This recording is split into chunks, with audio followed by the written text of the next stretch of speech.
Halo teman-teman calon guru profesional, jumpa lagi dengan saya di soal pembahasan UKPPG 2025. Nah, pada kesempatan kali ini kita akan membahas lagi ya di part ke-12 ya, kita akan membahas lagi soal pembahasan UKPPG. Nah, hari ini kita akan membahas soal berdasarkan sub indikator 1.1.3.2, yakni melaksanakan asesmen yang berpusat pada peserta didik. Oke, adapun pengetahuannya ada 5, yakni perencanaan dan asesmen pembelajaran, kemudian ada desain pembelajaran, kemudian evaluasi hasil belajar, 4 ada pendidikan yang berpihak pada anak, dan kelima adalah karakteristik peserta didik. Nah, langsung saja ini ada satu soal yang sudah sesuai dengan subindikator tersebut. Yang pertama ada studi kasus. Nah, Pak Aldo menilai sikap kerjasama peserta didik dalam kegiatan kelompok menggunakan lembar observasi berbasis rubik. Namun, selama proses pembelajaran berlangsung, ia terlalu fokus menyampaikan materi secara ceramah, sehingga tidak sempat memantau interaksi peserta didik secara langsung. Nah, akibatnya penilaian kerjasama baru dilakukan setelah kegiatan selesai, tanpa observasi langsung. Nah, yang membuat hasil penilaian kurang objektif. Nah, agar asesmen yang dilakukan berpusat pada peserta didik dan menghasilkan data yang valid serta objektif, apa yang langkah yang tepat yang dapat dilakukan oleh Pak Aldo? A.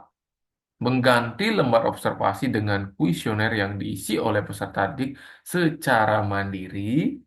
B. Mengganti penilaian sikap dengan soal pilihan ganda agar penilaiannya lebih kuantitatif. C. Tetap menggunakan lembar observasi namun memantau secara langsung interaksi peserta didik selama kegiatan berlangsung. Atau D. Mengganti metode penilaian dengan portofolio individu dari masing-masing anggota kelompok. Atau D. Mengurangi porsi ceramah dalam pembelajaran agar waktu lebih efisien. Oke, seperti biasa kita renungkan terlebih dahulu. Nah, jika sudah, kita lanjut. Oke, kita bedah dulu kasusnya. Di sini ada Pak Aldo yang ingin menilai sikap kerjasama ya. Ini afektif. Afektifnya berarti yang ingin dinilai. Kemudian dalam kegiatan kelompok ya. Di sini dia menggunakan lembar observasi berbasis rubik, artinya dia akan melakukan pengamatan. Pengamatan.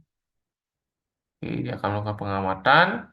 Kemudian, nah, pada saat proses pembelajaran berlangsung kan, seharusnya dia akan melakukan pengamatan ya teman-teman ya.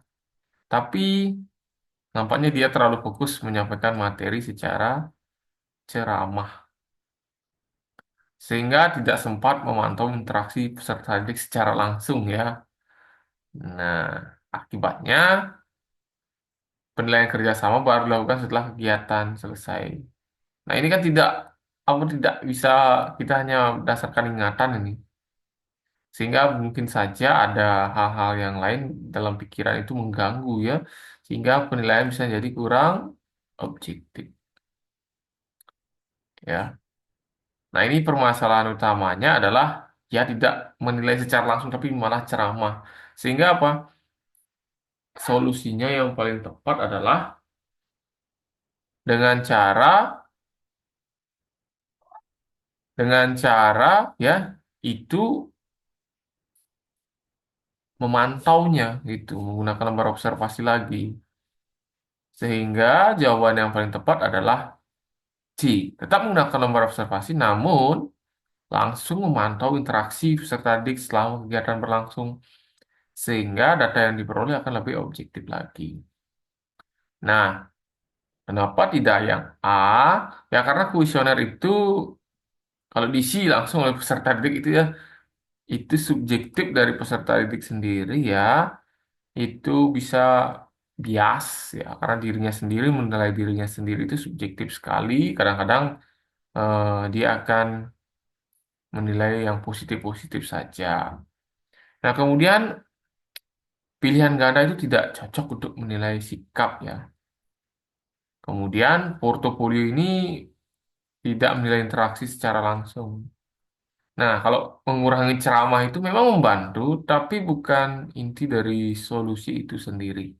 Karena tadi kan menilai asesmennya yang kurang kurang efektif karena ada ceramah. Sehingga yang C jawaban yang paling tepat ya. Mengurangi memang ya, tapi lebih memantau interaksi. Kalau ini di sini mengurangi ceramah tanpa memantau itu bukan solusi yang tepat, teman-teman. Sehingga jawaban yang paling tepat adalah C. Oke, kita lanjut lagi. Nah, soal yang kedua. Studi kasus, yakni di kelas Bu Ulan terdapat siswa dengan kebutuhan khusus, yakni disleksia ringan. Nah, dalam asesmen bahasa Indonesia, siswa tersebut diminta membaca teks dan menjawab pertanyaan tertulis. Hasilnya sangat rendah. Padahal saat diskusi lisan, pemahaman siswa tersebut cukup baik. Nah, apa bentuk asesmen alternatif yang paling sesuai yang mencerminkan prinsip berpihak pada peserta didik? A. Memberikan waktu tambahan untuk menyelesaikan soal. B. Mengganti asesmen tertulis dengan wawancara lisan. C. Mengurangi jumlah soal untuk siswa dengan disleksia. D. Memberikan tugas kelompok untuk mengakomodasi kelemahannya. D. Menyederhanakan bahan bacaan agar lebih bisa diakses. Oke, silakan dipikirkan dulu teman-teman. Oke, seperti biasa kita akan bedah dulu kasusnya. Nah, diketahui ini ya, ini di situasi kelas bulan ya. Di U, umum. Nah, di sini ada siswa yang berkebutuhan khusus. Nah, ini informasi penting ya. Ini yaitu mengalami disleksia ringan. Ini penting.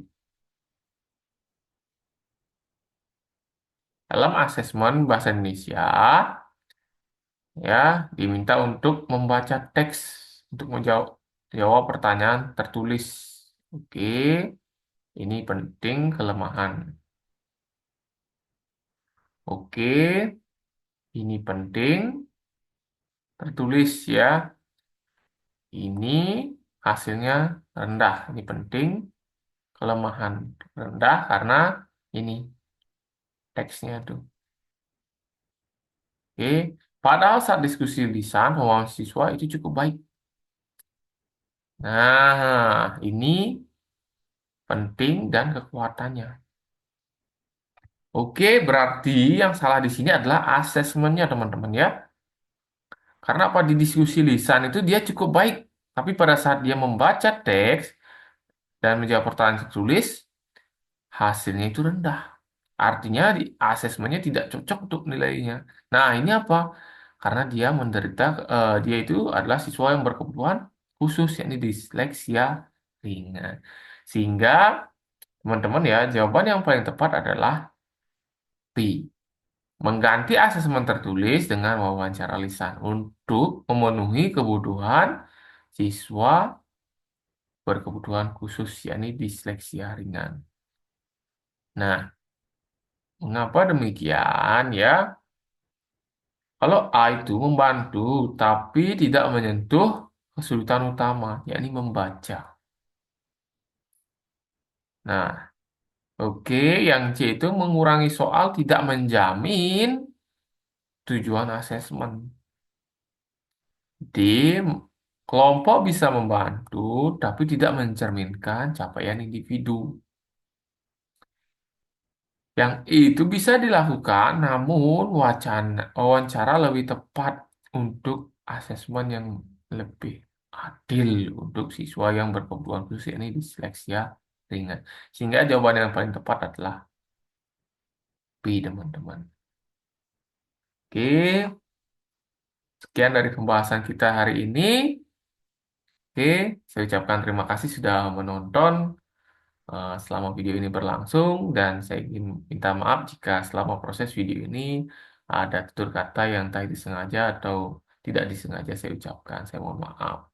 Nah, tips dari saya seperti biasa untuk lulus UKM PPG, yakni yang pertama belajar itu pasti, yang kedua membedah kasus itu yang pertama, kemudian melihat mana potensi, mana kelemahannya, kemudian perhatikan perintah soal, dan kaitkan dengan pengalaman teman-teman ketika PPL ataupun ketika mengajar.